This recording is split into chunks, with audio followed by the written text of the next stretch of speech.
ubu ntureba nonaha nshatse nahera ku murongo mvuga nkavuga abantu ibintu byanze kandi nta mwuka ubimbwiye kandi bikaza guhura. Ibyo bigatuma bakwita icyamamare. Ibintu bigatuma munyita icyamamare kandi nta mana yankoreyemo. Ibyo byonyine birahagije ko bajya batega indege bakaza kutureba. Baje kureba Anicet. Umuhanuzi w'Uwiteka. Umuhanuzi w'Uwiteka. Uzi ko guhanura burya bitagoye. Marcel ngo ntibigoye. Marcel guhanura burya si ngombwa kumva ijwi. Ahubwo nibyo ngombwa kumva ijwi. Ibyo mwita ubwamamare nimureke twamamarane na Kristo nshuti z'umusaraba. Nari nzi ko ari umwuka ariko hari umumama watuganirije atubwira uburyo nawe byamubayeho yahoraga afite icyifuzo cy'uko yakwikubita hasi. Simvuze ko kwikubita hasi ari abadayimoni gusa. Ibi ndabibabwira Anicet mwarangiza ngo bisomahe.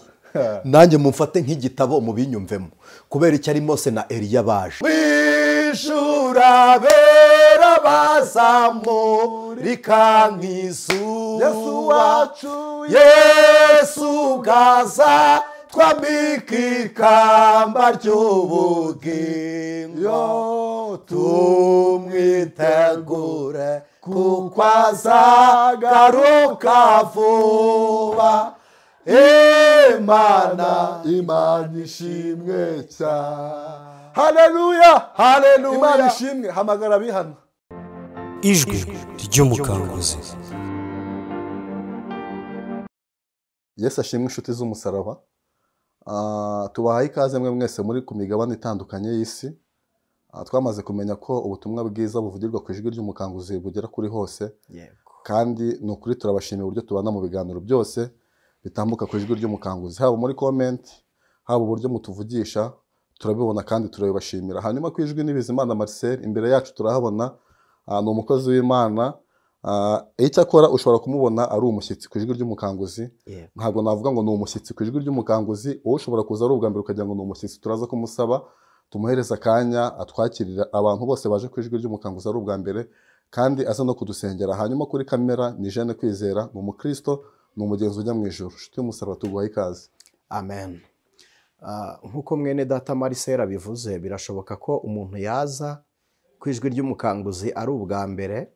Amazina ngewe nitwa Anicet, hanyuma ndi umukristo wabyawe ubwa kabiri, ndi umugenzi ujya mu ijuru.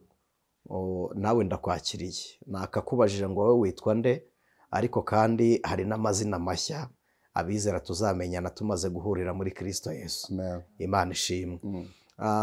Iyi ni channel y'ubutumwa bwiza itegamiye ku idini runaka, itagendera ku mahame n'ukwemera kw'amadini, ahubwo tugendera ku murongo ngenderwaho wa Bibiliya mu buryo bw'ubutumwa bwiza bwa Kristo.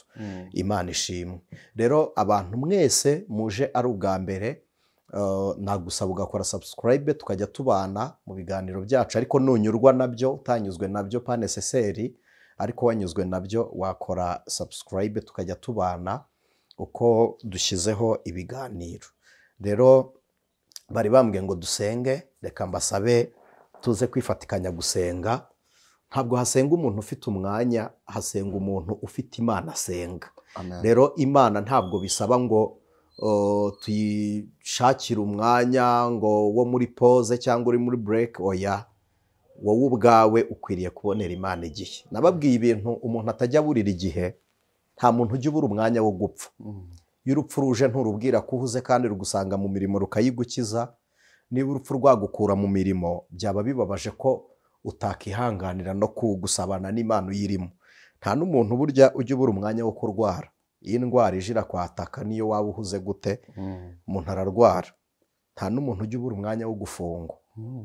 Nta muntu ujya ubwira urukiko ngo nari impuze hari ibyo nakoraga. Hari ibintu tutajya tuburira igihe. Ibyo byose niba byashoboka ko bitugeraho, kandi burya umuntu wese uriho ni umukandida wo gupfa. N'umuntu wese uriho yafungwa. Afungwa utakoze icyaha. Birashoboka ko ushobora kubana n'umuntu ukaba umufatanyacyaha utanabizi. Birashoboka. Kandi umuntu wese uriho yarwara. Niba ibyo byadutungura rero ntidukwiriye kubaho ngo twime Imana igihe kandi hari ibindi bintu twahigiye. Reka dufatikanye dusenge. Mana Data wa twese uri mu ijuru, Imana umuremyi w'isi n'ijuru turagushimiye. Haleluya. Iyo tuvuga ngo uri mu ijuru tuba tugira ngo tubisangire n'ababitekereza batyo, ariko abo duhuje ukwizera ufite icumbi muri twe, waratwiyeguriye tuba abawe wacu kandi ugendera muri twe, niko isezerano ryawe ryatwemeje. Hanyuma utugezemo tuba abahamya babyo, izina ryawe nirishimwe. Ntabwo ugigendera mu ihema, ntabwo ubutwari bukiri mu sanduku no mu nkoni, buri muri twebwe abakwemeye. None ubwo ukorana natwe turagusabye kugira ngo udukizanye n'abizera bose, kugira ngo uturinde amakuba, ibyago n'ibigeragezo bya hato na hato byo mu isi, uduhe gukomera. Umuntu urwaye umukize, ubabaye umuhe kwishima, n'uwishimye umurindira impamvu y'umunezero w'ibyaha, mu izina rya Yesu. Turasenze kugira ngo tuvuga ugutwi kw'Imana kutwumve, natwe twumve Imana. Imana itwiyereke nk'uko natwe twiyeretse Imana. Haleluya. Maboko y'Imana akura abantu mu isayo, abakure mu manegeka, abakure muri risk zone. Abantu bari kure ubiyegereze Mwami. Ijambo ryawe nirivugwa, inama, inyunganizi n'impuguro byose ubiherekeresha ubugwaneza. Ni mu izina rya Yesu Christo dusenze twizeye. Amen. Imana iguhereze umugisha. Amen. 2023 mwari mufite intego yo gutangira kwigisha abantu Bibiliya. Yego. Muri 2024. Yego. Ikibazo mfite ubu noneho murumva mwiteguye biri ku kigero kingana iki ku buryo mwakwigisha abantu Bibiliya? Kuko no muri comment nagiye nsoma nabonye hari abagiye babisaba, kandi nzi ko abagiye babisaba ari benshi. Ntabwo dushaka abantu babidusaba, dushaka abantu babitera inkunga ngo bikorwe. Yego. Ko ntabwo kubidusaba bihagije, tugira abantu benshi bashima ibyo dukora ariko batatera inkunga ibyo twakoze. Yego.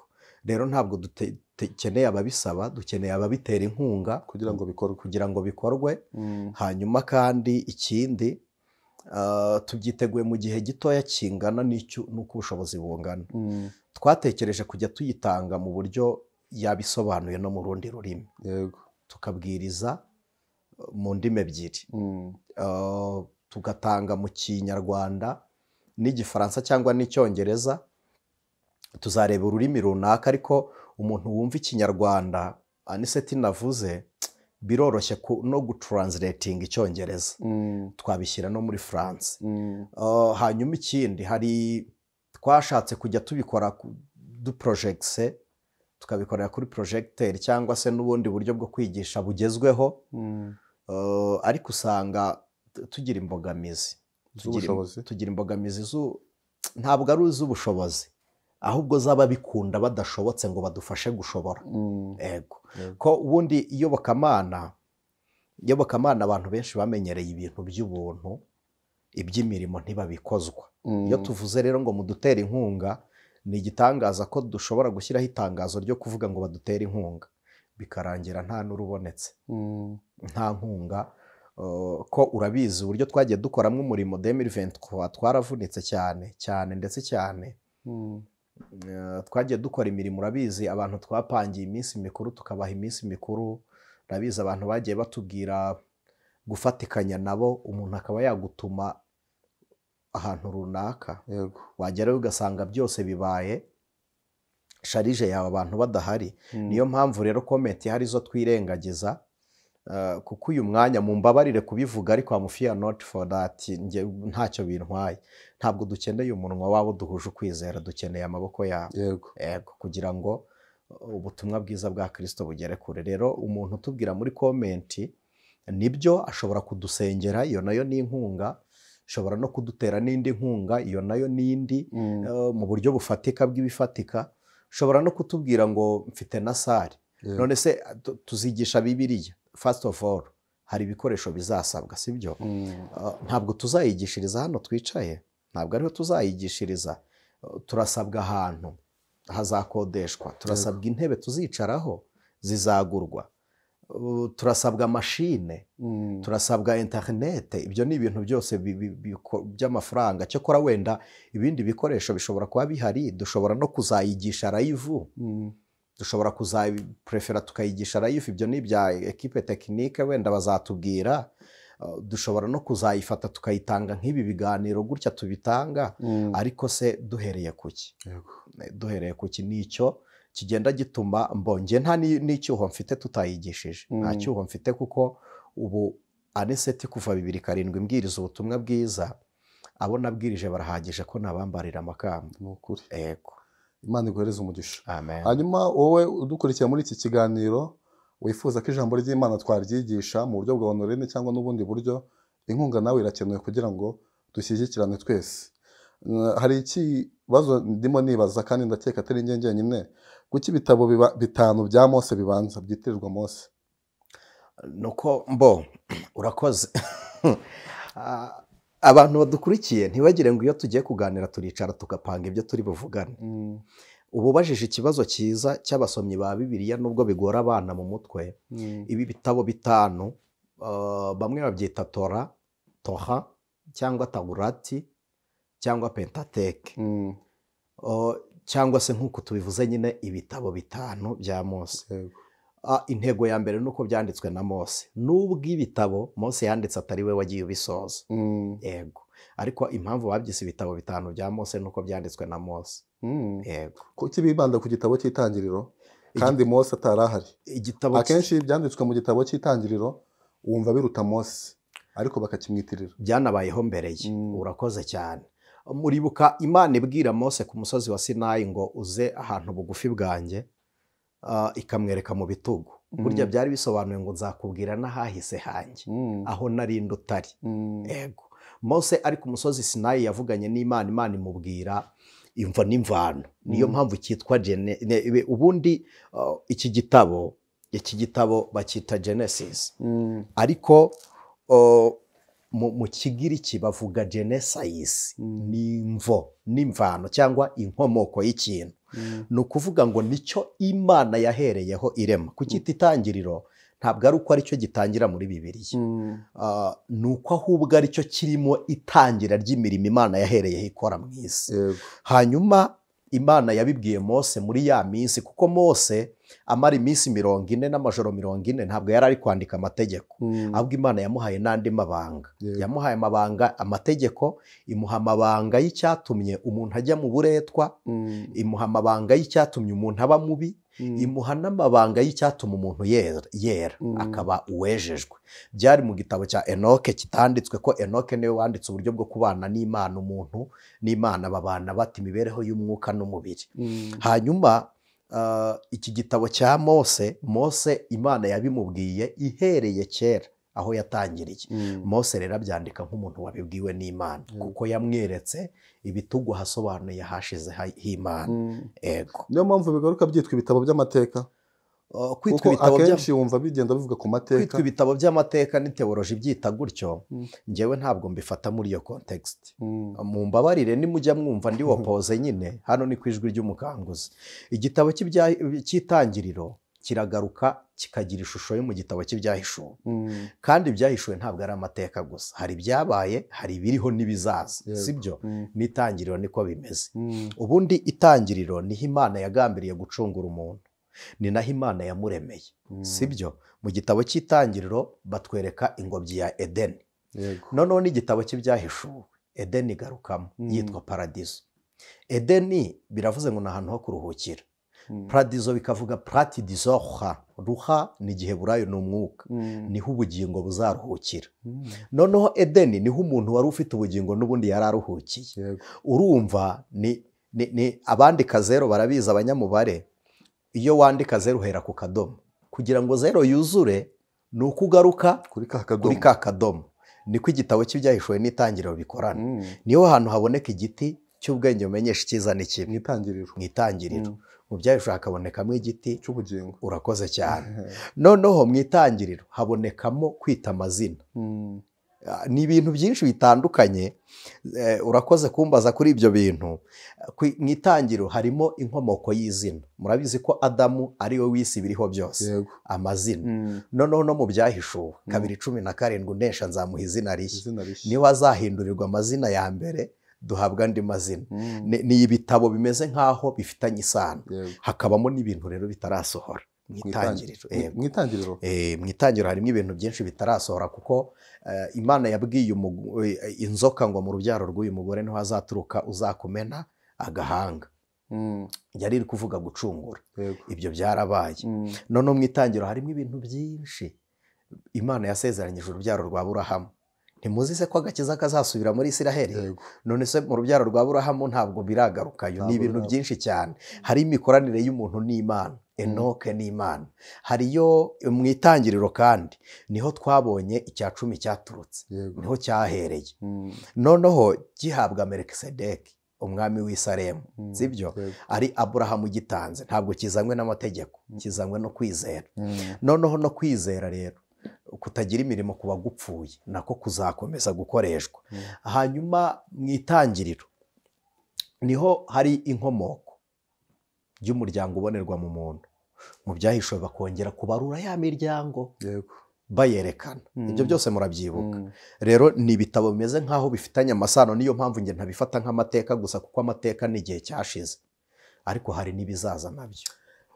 Iyo muvuze ngo nyine ahangaha ni handi numva havuka impaka, niba teoloji yigisha ko ari ibitabo by'amateka, hanyuma nawe ukagaruka uvuga ngo ntago wabyita ko ari iby'amateka gusa, harimo n'ibindi bizaba.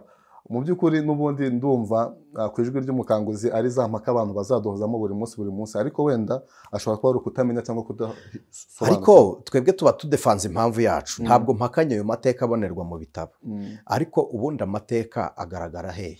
Muri pasi. Yego. Mu gihe cyashize. Mu gihe cyashize. None se niba harimo n'ibizaza nabyo byita amateka bitaraba. Ikintu kiba amateka kuko cyatambutse. None se tubyita amateka gute bitaraza? Hari ibindi dutegereje. Urakoze cyane. Bitaraba amateka. Murakoze rwose. Imana iguhereze umugisha. Ngira ngo abo turi mu kiganiro babyumvishije. Asante. Kandi mu by'ukuri niba hari kitakunyuze, andika muri komanteri tuzajya tubibona kugira ngo turusheho kuganira. Imana iguhereze umugisha. Hanyuma navuga ngo ubuzima bwa Mose ni ubuzima Imana yakunze gukoreramo cyane. Ni umuntu Imana yatoranyije kugira ngo imirimo y'Imana myinshi igaragarire muri Mose.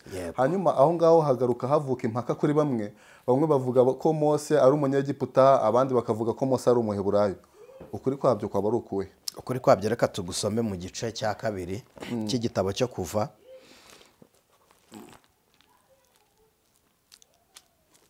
Kuva igice cya 2 umurongo waho wa 2.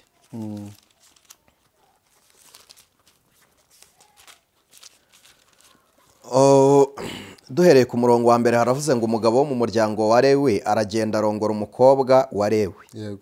Uwo mugore asama inda abyara umuhungu, maze abonye ko ari umwana mwiza amuhisha amezi 3. Ananiwe guhora amuhisha, amubohera akato gapfundikiye mu ntamyi, agasiga ubushishi, ibumba n'ubushishi, ashyiramo uwo mwana, agashyira mu rufunzo rwo ku nkombe y'uruzi. Mushiki we aramwitarura ngo amenye ikiri bumubeho. Umukobwa wa Farawo amanurwa no kwiyuhagira mu ruzi. Abajabe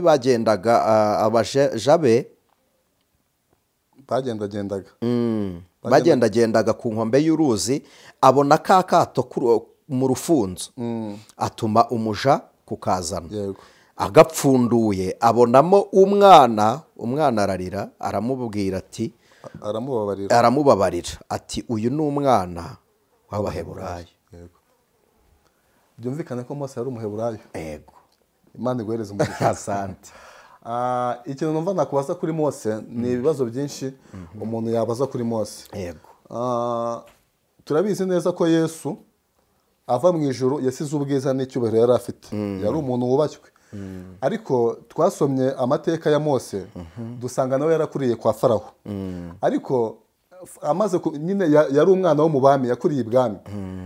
Twabihuza gute ubuzima Yesu yataye mu ijuru ko bwari ubuzima bwiza n'ubuzima Mose yari afite kwa Farawo, katemeye kubugundira nawe akisanisha na bene wabo b'Abayisiraheli? Ibyo biraza guhura na bimwe batwigisha bavuga ko Mose na Yesu bajya kugira ishusho imwe. Mbo sinzi uburyo uvuga ngo bajya kugira ishusho imwe. Sinzi iyo shusho muvuze. Ni ishusho yo kutagundira. kuko Kristo ntiyemeye kugundira ubwami na Mose nawe ntabwo yemeye kugundira kuba mu bwami. umukiza w'isezerano rya kera, umukiza w'Abisiraheli mu rugendo ni Kristo, ariko mu buryo yanyuraga muri Mose. Turaza kwibukiranya iki kintu. Imana ihamagara Mose yamusanze kwa sebukwe Yetiro aragiye intama. Yego. Iramubwira ngo subira mu gihugu cya Egiputa. Icyo gihe Imana ari tongera kuvugana na Mose, bari bataravugana. Nibwo bwa mbere Mose yaravuganye n'Imana.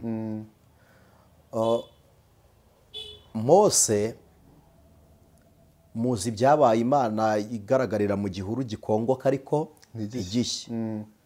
Imuha ibimenyetso n'ibitangaza ari busubirane muri Egiputa. Yego. Agaruka ari umucunguzi w'Abisiraheli. Aha hantu muze kunyumva, yari umucunguzi 100% w'Abisiraheli. Yego. Kuko iyo Mose yabaga yicaye, Abisiraheli bakagenda barazengurukaga. muri buka igihe bazengurutse bari mu butayu, bazenguruka bakagaruka. Yego. Aho bisanze igihe cy'imyaka ingahe. Burya nuko babaga bahagurutse batajyanye na Mose. Imana yabwiye Mose, yabwiye Abisiraheli ibintu bikomeye kuri Mose. Iravuga ngo uyu niwe nzajya nihesherezamo icyubahiro. Urakoze cyane. Nzajya nyura muri we, mbwira ubwoko bwanjye. Urumva niwe mucunguzi w'Abisiraheli. Kugaragara nka Kristo. Kristo we ntabwo yaje ari umucunguzi w'Abisiraheli, yaje ari umucunguzi w'abantu bose bo mu isi. Ariko Mose rero niwe wari umucunguzi w'imiryango 12. Hanyuma kandi abantu bose Imana yagiye ikoreramo mu buryo bwo gutwara ubwoko bwayo bari igicucu cya Kristo.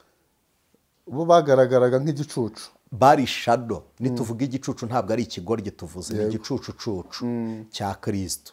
Bari igishushanyo, yego, cya Kristo. Rero Mose yagombaga gushushanya Kristo nk'umucunguzi. Mu buhe buryo? Abaheburayo igice cya 11:20. Kwizera niko kwatumye Mose, ubwo yari amaze gukura, yanga kwitwa umuhungu w'umukobwa wa Farawo, ahubwo agahitamo kurengananwa n'ubwoko bw'Imana, abirutisha kumara umwanya yishimira ibinezeza by'ibyaha. Uburyo Mose yiyambuye kwitwa igisonga, ahangaha nze kubakura mu rujijo. Hano Bibiliya ivuga umukobwa wa Farawo. Yego. Ahandi hari aho muzasoma mushiki wa Farawo. Uyu mukobwa wa Farawo ise yitwaga Neko, afite musaza we witwa Ramusesi. Yego. Mose ari umwana arerwa muri Egiputa, hariyo Neko. Yirukanwa agize imyaka 40 y'amavuko, ajya kwa Yetiro amara yindi myaka 40. Neko yaje gutanga hima ingoma Ramusesi wakuranye na Mose, aba musaza w'umukobwa watoye Mose. Yego. Ako kantu karumvikana nyine, papa yarapfuye, umwana yima ingoma. Tukiri aho ngaho, nta gace ko muri Egiputa kitirirwa Ramusesi, nta gace gahari. Ramusesi harahari. Okay. Ubwo niwe bahitiriye muri make. Niwe wenyine se? Hari naho bitiriye Alexandre, bita Alexandria. Hari naho bitiriye Constante, bita Constantinople. Ni ahantu henshi. Ubwo bafite amateka yawe yihariye.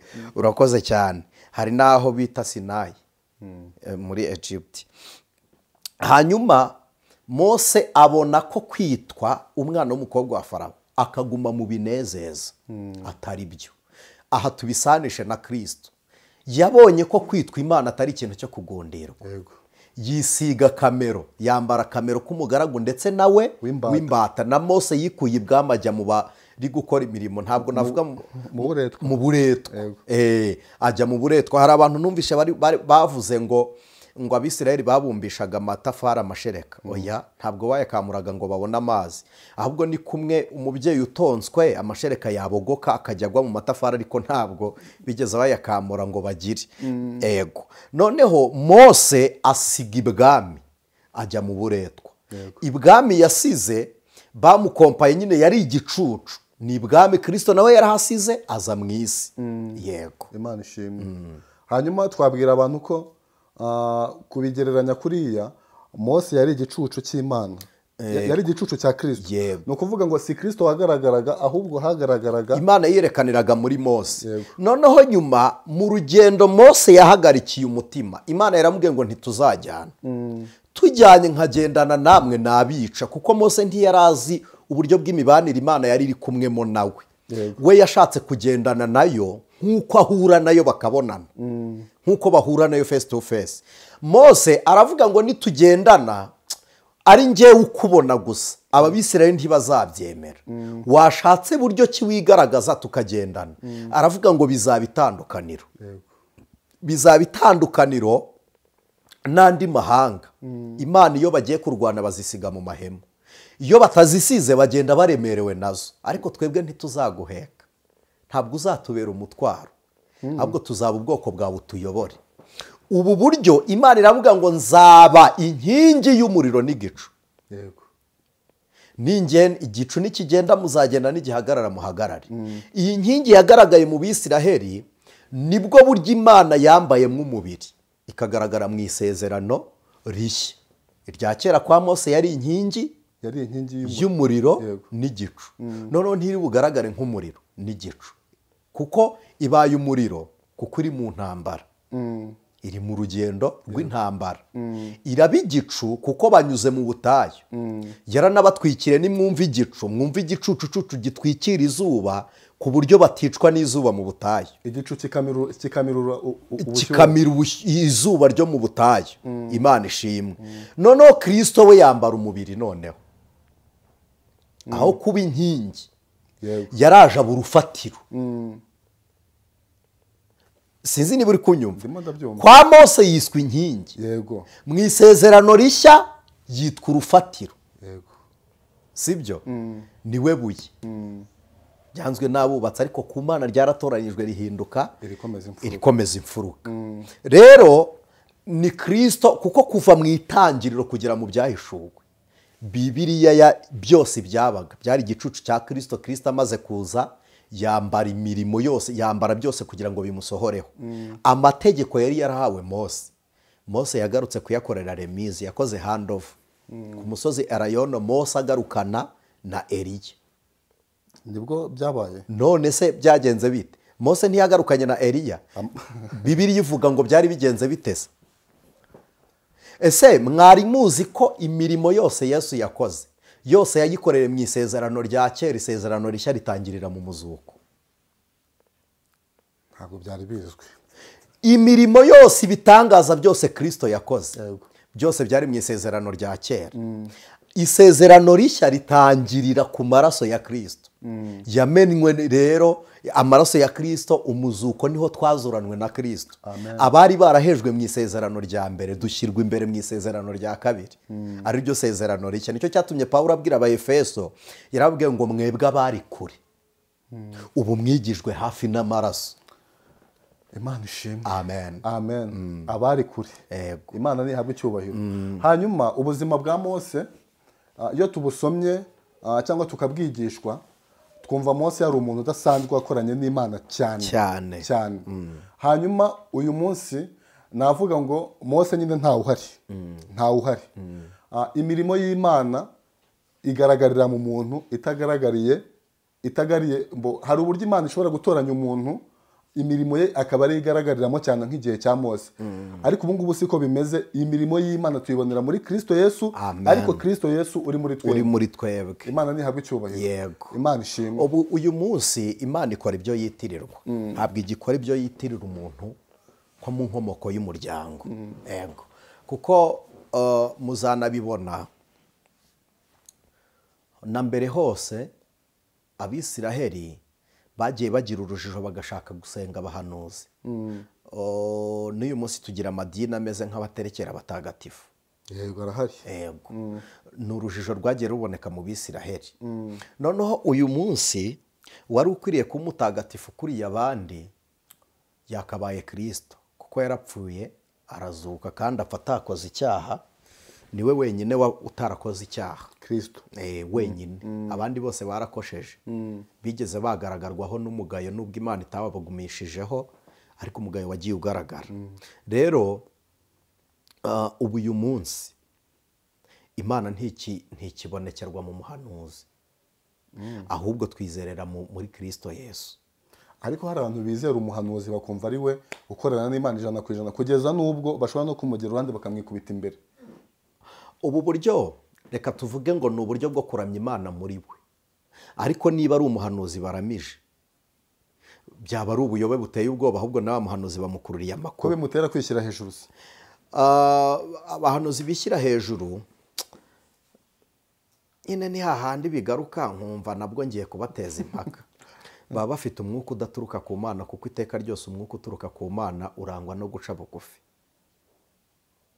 Yego, umwuka w'Imana Marise ntibisaba ngo muzagire mutya nujya kugenzura umuntu w'Imana, ntibisaba kugira gutya, ntibisaba kuvuga indimi, ntibisaba gusenga iminsi 3. Uzamugenzurire mu myitwarire y'urwego rwe. Umuntu wese udaca bugufi ntakorana n'umwuka wa Kristo. Ngira ngo biterwa n'aba ngabo bamuramije icyubahiro cye kikazamuka. None se Marise tuvuge ko nta bantu bajya badukomera amashyi benshi, none se noneho birangira bitese. Ariko muzi ko mureke mbabwize ukuri, muzi ko nshaka kuba igitangaza nk'icy'abantu bakunda mu isi, muzi ko nabikora bigakunda, byakunda, byashoboka. Mbo nshaka ko iki cyigisho ibi turi kuvuga birebwa n'abantu benshi. First of all, natangira gukora bimwe abantu bakunda, bimwe bita gutwika. Uretse no gutwika, natangira mpamagara amazina kuri kamera, hano kuri kamera. Reka suppose, reka mvuge ngo Solange. Mu bantu bareba Ijwi ry'Umukanguzi ntiyaburamo. Ntabwo Solange yabura, nawe aduhe comment. Ugahita umubwira icyo Imana ivuze. Ibyo rero byabikamutera kwishyira hejuru. Reka mpite nanone aha nkubwira nti ntanasoma n'inyandiko yanditse. Nazo nazisoma kandi Solange akaboneka. Wananditse inyandiko, nasoma Solange hano wadepoje ntibikunde. Atubabarire muri comment aze gutera comment. Wadepoje bikanga yitwa Solange. Ubu ntureba none aha nshatse nahera ku murongo mvuga nkavuga abantu ibintu byanze kandi nta mwuka ubimbwiye, kandi bikaza guhura. Ibyo bigatuma bakwita icyamamare. Ibintu bigatuma munyita icyamamare kandi nta Mana yankoreyemo. Ibyo byonyine birahagije ko bajya batega indege bakaza kutureba. Baje kureba Anicet. Umuhanuzi w'Uwiteka. Umuhanuzi w'Uwiteka. Uwo mwuka ukuye he? Ibyo mwita ubwamamare, nimureke twamamarane na Kristo nshuti z'umusaraba. Ntimureba ibintu ahantu abantu bahururiye babirirwa bakora ibitangaza bashyira ku ma social media n'ibindi, ntabwo biri yari umwuka w'Imana. Ntabwo umwuka ashyira ku karubanda. Ariko ibaze njyewe, reka nivuge, ngiye kubona nkabona mama muri rya teraniro ryo kwa Ntuza, kuri ya chaîne ya Ntuza, bimwe bitambuka kuri televiziyo, nkajya kumubona nkabona baramusengeye arihushya yikubita hasi. Nk'ubwo wankizwa n'iki? Nari nzi ko ari umwuka, ariko hari umumama watuganirije atubwira uburyo nawe byamubayeho, yahoraga afite icyifuzo cy'uko yakwikubita hasi. Simvuze ko kwikubita hasi ari abadayimoni gusa, n'umwuka wahagutimbura simbizi, ariko uhagutuye ntiwagukoza isoni. Umwuka se reka twikomereze ku buzima bwa Mose. Oya, nako kantu bagashaka kukavuyeho barababara. Kavuyeho barababara. Duhanurira undi muntu. Ubu hano kuri cana nshatse nahanurira umugabo ufite ikibazo wazengerejwe n'urugo. Atari umwuka. Atari umwuka. Ariko ntiyabura. Si ibyo mushaka ngo tubemo ibyamamare. Erega twebwe turi ku Ijwi ry'Umukanguzi, ntabwo twazanywe no kubaka izina, twazanywe no kugira ngo muduhe amafaranga. Kandi wagize ngo naguhanuriye gutyo se wampamagara ukampa make, nakubwira nti shaka ituro tubone kuvugana. Kandi yanari guhayishima. Kurizana gusa. Nose ntabwo wibuka umukobwa wadututse hariya turi kumusengera ariko tubwira ngo kuki mutambwira icyo Imana ivuze. Kandi mfite ituro. Kandi mfite ituro. Atari ku Imana ntiyigeze ivuga. Burase ririya ntitwari turi kanje. Uzi ko guhanura burya bitagoye. Marcel ngo ntibigoye. wise wo niko Marise guhanura burya se ngombwa kumva ijwi ahubwo nibyo ngombwa kumvijwe Eh? nibyo ngomba kumvijwe ndabyibuka yarakumereye nabi ituro ndarifite ariko mbwira icyo Imana yavuze ti kuki Imana itavuze kandi wasenze kuki Imana itavuze kandi wasenze aha Imana izaruca amen hanyuma Mose nk'umuntu Imana yari itoranyije ngo ayobore ubwoko bw'Abayisiraheli turabizi neza ko ku iherezo ry'urugendo ntabwo yaje kubagezayo ahubwo Imana yamushakiye umusimbura Mose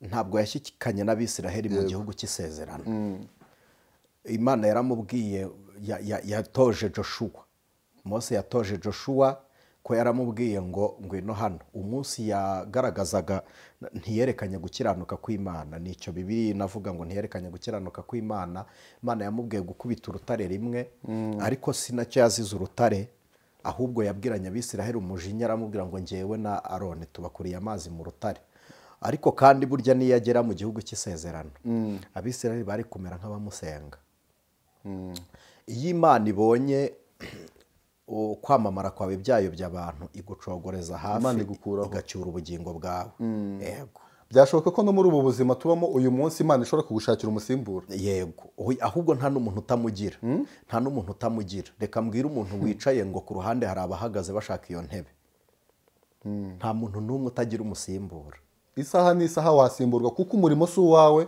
umurimo ufite nyirawo kandi nyir'umurimo afite n'abakozi noneho reka mbabwire ngo intego y'Imana iruta iyindi ntabwo kwari ukugeza Mose mu gihugu cy'isezerano so yari intego y'Imana iruta iyindi ntabwo yari yo ntego y'Imana iruta iyindi ahubwo intego y'Imana iruta iyindi ni ukubana n'umukiranutsi hari ikiganiro mwakoze ndabyibuka sinzi niba navuga ngo Mose yaba yarapfanye amatsiko cyangwa gupfana agahinda simbizi uburyo nabivuga iyo ni imitekerereze yanjye Mose ntabwo yageze avukira mu gihugu cya Isiraheli ntabwo yavukiye muri Isiraheli nta nubwo yakandagiye hanyuma kandi intego yari afite niyo kugerayo yari yo kubatwara ariko nawe akagerayo igihe kiza kugera apfa n'ubundi atageze mu gihugu cy'isezerano reka tubifate nka koca n'uyu munsi ubu twavuga ko n'ubundi Mose ari umwisiraheli yego ahantu atavukiye ahantu atakandagiye na rimwe yabyawe nande se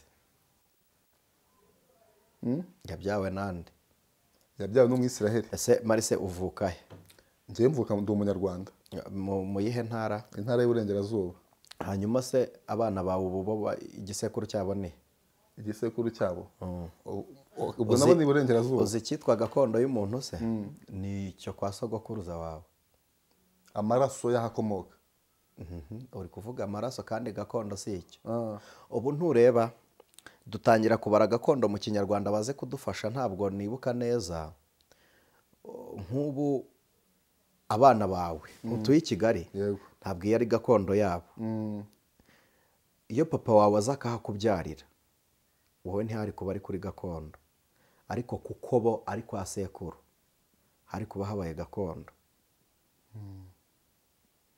ngo gakondo naho umuntu ashobora kuragwa urugero papa wawe ashobora kukuraga yakuraga icyo wakuye kuri se ukakiraga undi mwana iyo niyo gakondo noneho rero gakondo ya Mose ubwo urumva yari irihe ndumva ari muri Isiraheli n'ubundi kuko muri Egiputa ntibigeze bagabana nta na gakondo yabo yari ihari bose babaga muri Egiputa bagambiriye gutaha iwabo bwa kabiri Yosefu ajya gupfa yarabwiye ngo ntimuzanshyingure inaha n'amagufa yanjye urugendo rwose Abisiraheli bakoze bari bafite amagufwa ya Yosefu muri Serekeyi atashye muri Isiraheli asubiye kuri gakondo yo kwa sogokuruza Abisiraheli rero iyo babaraga sogokuru ntabwo babaraga ngo ndi umwuzukuru wa runaka ngo niwe sogokuruza bose bagarukaga kwa Aburahamu sogokuruza wacu rero aho gakondo ya Aburahamu yari iri aho yarazwe ubwo ni naho iwabo wa Mose Imana ishimwe niho babarurwaga none natwe rero tubyarwa na Christo kubwo kwizera kandi Christo yarazwe ijuru na se. Christo arangije arariduha, ubwo gakondo yacu iri mu ijuru. Yego. Amen. Amen. Twe nta gakondo dufite mu isi. Ntabwo iyi nahari iwacu. Iwacu ni mu ijuru, naho Kristo ari, aho dutegereje umukiza ko azava, ari hazaturuka. Amen. Imana ihabwe icyubahiro. Hanyuma tugenda tugana ku musozo w'iki kiganiro, n'abigisha babivuze ko umurambo wa Mose utigeze ugaragara. Yego. N'uyu munsi ntabwo bazi aho washyinguwe. Imana yibikiye umubiri wa Mose, ariko reka mbibutse ko kubika umubiri wa Mose byamuhinduye marayika. Ibi bintu ndabivuga mukabyumva nk'ibiki, njyewe nkibaza impamvu mutabyemera kandi bigaragara. Njyewe iyo mvuze ngo marayika ntabwo mba mvuze ba marayika bandi, kuko umuntu Mose ntiyagarutse. Yego, Mose yaragarutse. Ese yagarutse ari nde? Yagarutse ari marayika. Murakoze. Njye ndabivuga bikajya impaka, none abantu bamburanya nkibaza Mose na Eliya ntibabonekeye Yesu. Eliya yagarutse ari nde? Yagarutse ari marayika wa Eliya.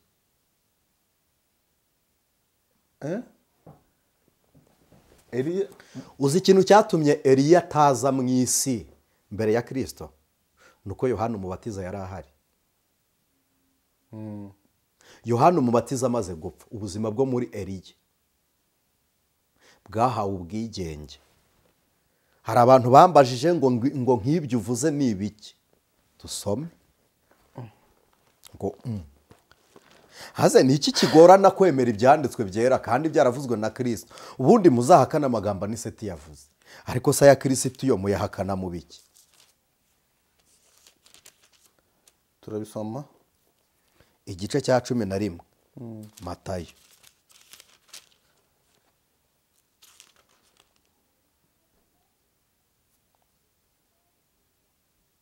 Umurongo wa 11.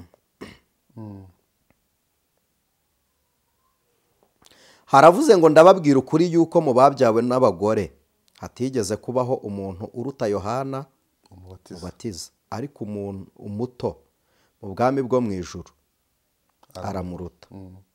Uhereye ku gihe cya Yohana Umubatiza ukageza none, ubwami bwo mu ijuru buratwaranirwa. Na bamwe bababwira ngo ntawe ukorera ijuru. Iki kintu mu cyumve, ubwami bwo mu ijuru bugize bute? Buratwaranirwa. Gutwarana uzi icyo ari cyo? Ni abantu babiri, umwe n'intwari n'undi n'intwari, bagatwarana bakora iby'ubutwari. Nta muntu b'intwari atarwanye. Ntabwo waba intwari udafite icyo watsinze. Nicyo kiguhindura kuba intwari. Nicyo kiguhindura kuba intwari. Nta ntwari ibaho itagira icyo yakoze. Itagira icyo yakoze. Ubwami bwo mu ijuru bugira bute? Buratwarana. Aya ni amagambo ya Kristo. Intwarane zibugishamo imbaraga. None se imbaraga zigaragara nta kintu kibaye? None se imbaraga murakoze. Kuko abahanuzi bose n'amategeko byahanuye kugeza igihe cya Yohana, kandi niba mushaka kubyemera, niwe Eliya wahanuwe ko azaza. Ufite amatwi yumva niyumve. Hanyuma tukagaruka rero ku mubiri wa Mose, kuko umubiri wa Mose ntabwo wigeze ugaragara.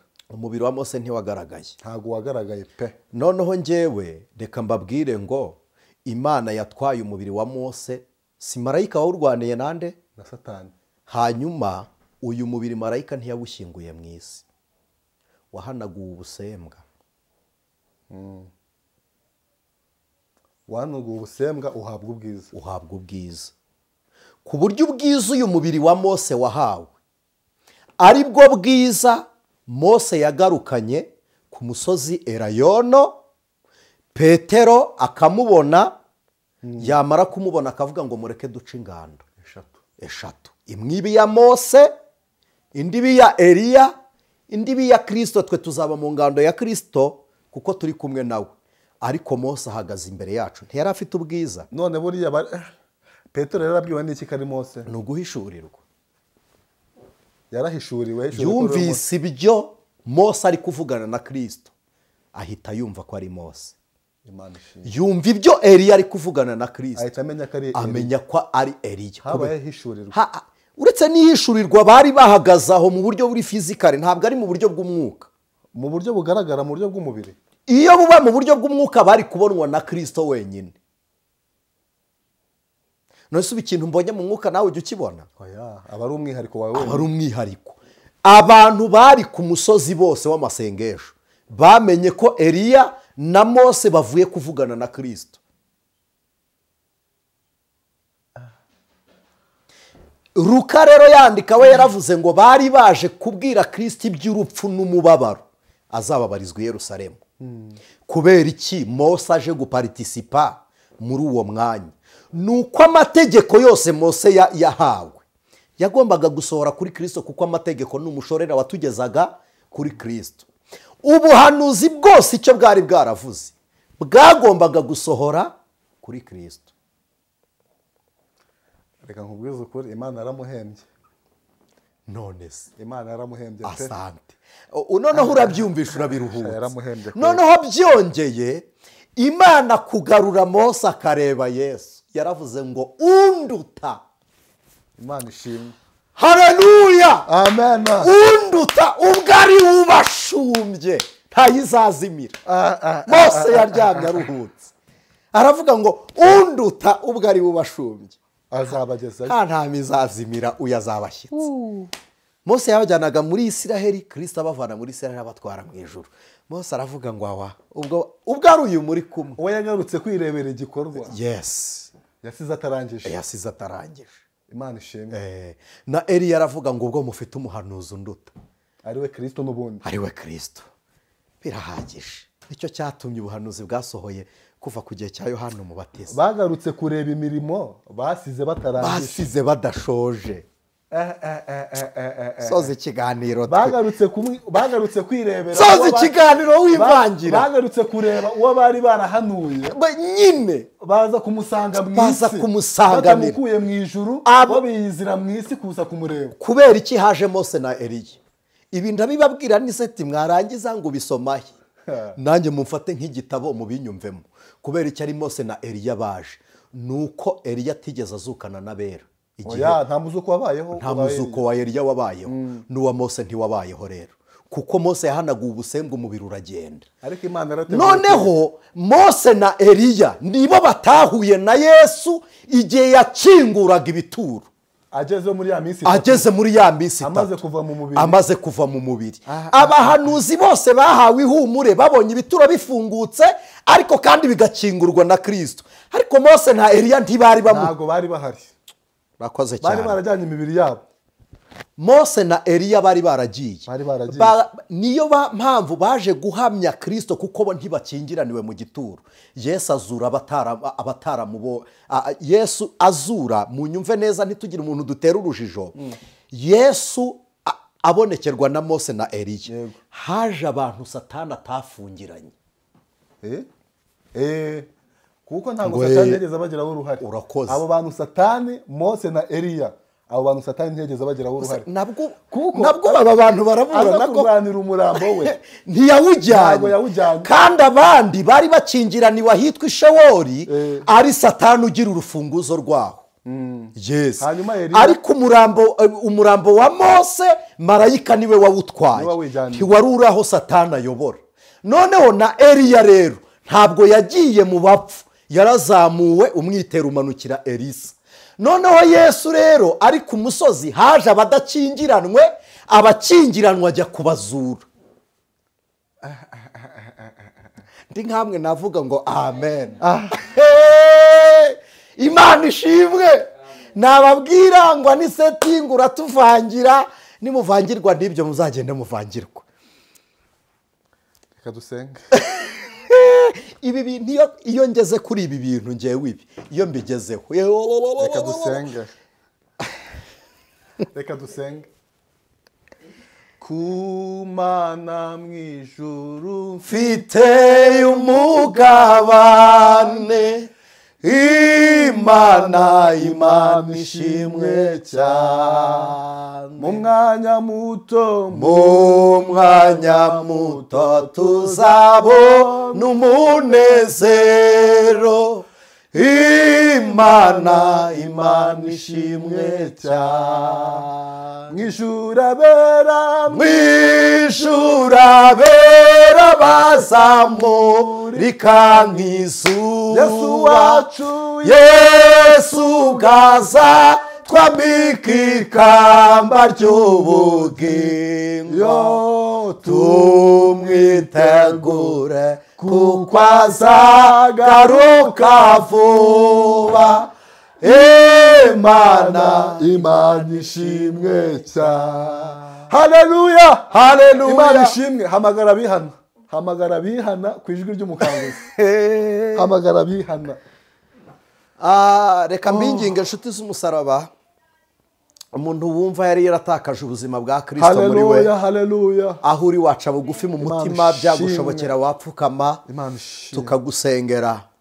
Kristo Yesu wakinguye ibituro by'abari bapfuye, nawe agukure mu gituro, ubaranwe n'abazima, wazutse akazuranwa natwe. Amen. Abari bapfuye bazize ibyaha n'ibicumuro, niwe muzima, niwe wanesheje, niwe uriho, niwe watutsindishirije. Imana ibaha umugisha. Ndagira ngo dufatikanye gusenga. Niba wari waraguye, niba wari waracogoye, niba hari ikintu cyari cyarakumazemo imbaraga, ndagira ngo nkubwire ngo nta mpamvu n'imwe itera umukiranutsi kugwa, kuko ibyo wabuze byagukura ku Mana, unabibonye bizaguma inahangaha, ntuzajyana nabyo ku Mana. Rero icyo mutazinjirana mu bwami ntikizanagusohore mu bwami. Imana ibaha umugisha. Mana Data wa twese uri mu ijuru, dusenze duhamagara ubugingo bw'aba bantu bemeye kubyuka bari baraguye kugira ngo bwitabe Kristo. Duhamagaye ubugingo bw'uyu muntu wari utarakira Yesu nk'umwami n'umukiza kugira ngo akwitabe. Twebwe turabibye kandi imbuto ni izawe, umurima ni uwawe. Gusha imvura ariyo mwuka wera. Numara kugusha imvura umeze, kuko ubuzima bwo mu bakwizera buturuka muri wowe. Mu izina rya Yesu uramira abari baguye kandi ubabyutse mu izina ryawe, uzure n'abari bapfuye. Dusenze twizeye ku bwa Kristo Yesu none n'iteka ryose. Amen. Ijwi ry'Umukanguzi.